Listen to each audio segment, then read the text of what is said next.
made it this far, you are becoming a master at what I call the cheat chords.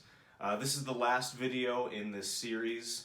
We've gone through 3 different versions of shapes so far, and we're going to cover the last and 4th one today. And just to talk through it one more time, we are talking through cheat chords. These are just easier shapes to play and make changes with.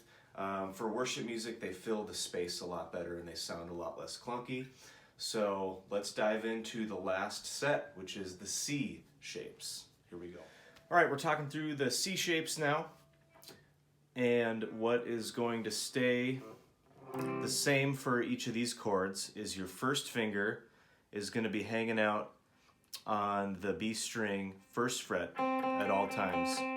And for most of the chords besides, I think, the 5, you're going to keep your high E open. So those two notes are ringing out. So we're starting on the 1, the C. It's your standard C chord. So 3rd finger on A string 3rd fret, middle finger on D string 2nd fret. You got an open G, and then that 1st finger on B, 1st fret, open high E.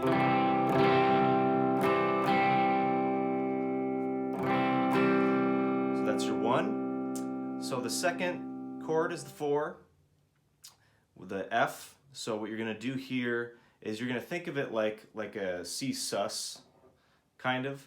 So a C sus, you know, you're putting your 4th finger, your pinky, on the D string 3rd fret. So like that.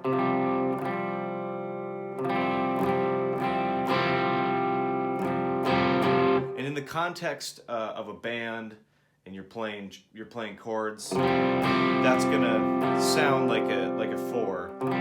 So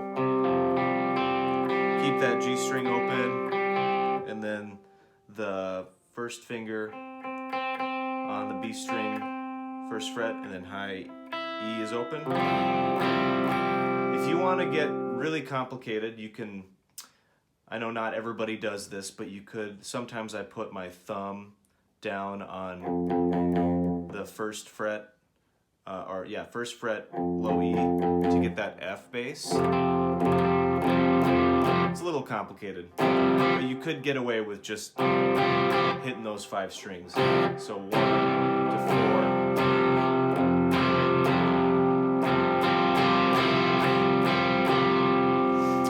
We're going to go to our 5 now. Again, keeping your 1st finger where it's at on the B string. You're going to put your 3rd finger on the low E string 3rd fret. And then I just mute the A string. You could do that. You could put your middle finger on A 2nd fret, but I just mute. So, and then open D, open G.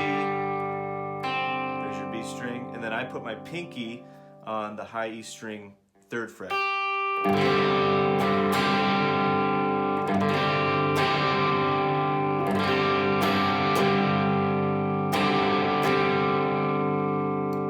Okay, that's your 5.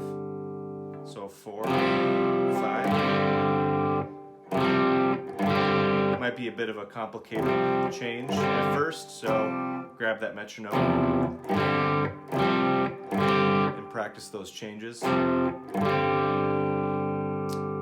so then you're going to your 6, the A minor, and that's a standard A minor. But what's cool is, again, that 1st finger, B string 1st fret, stays where it's at. So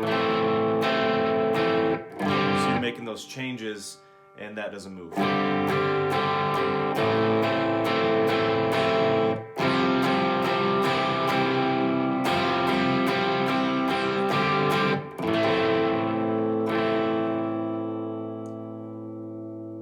So yeah, these might be easy changes to start because you're probably already familiar with the C and the A minor. Those are standard. And then just different variations of a 4 and a 5.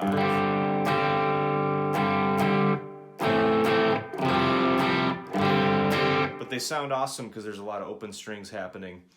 so they sound big.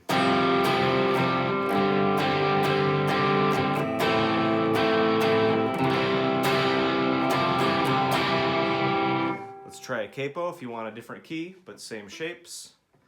We'll go capo 2 for the key of D.